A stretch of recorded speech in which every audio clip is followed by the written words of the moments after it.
So for today's video guys, magluluto tayo ng creamy chicken mushroom. Let's go!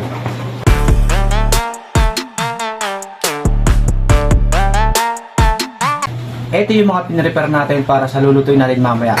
Meron tayong chicken na thigh part, halos 4 na peraso to, hinati ko lang sa gitna. Meron tayong jolly mushroom na buo. Ayan.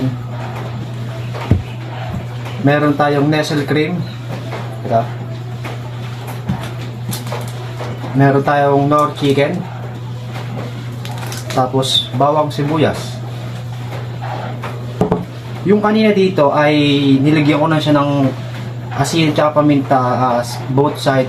Okay guys, prito muna natin yung chicken para mamaya mabilis na yung proseso.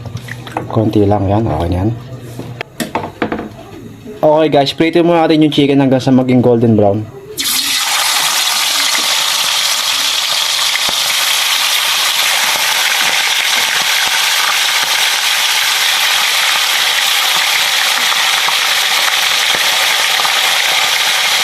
Pag ganyan golden brown na guys, baliktarin na natin.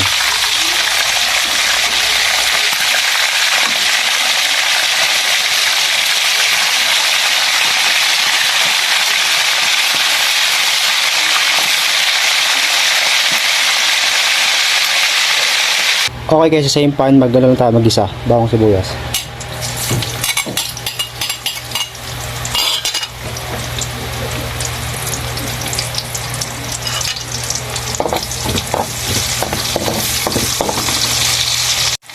Lagay na natin yung mushroom.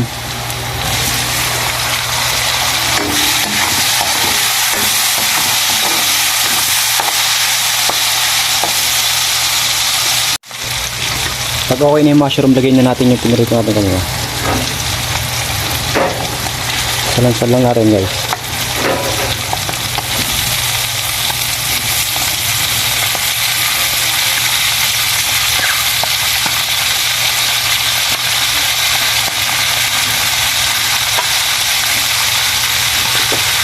Lagyan natin ng nor. Konting toyo. Konting tubig.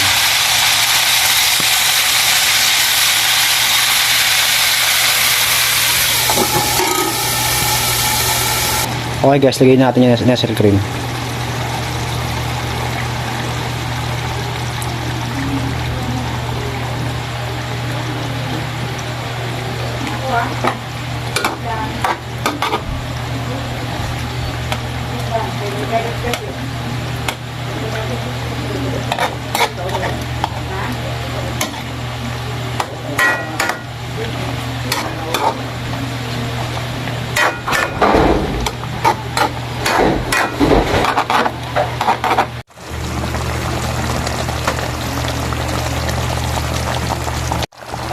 Okay guys, at luto na ang ating creamy chicken mushroom. Okay, ready to serve.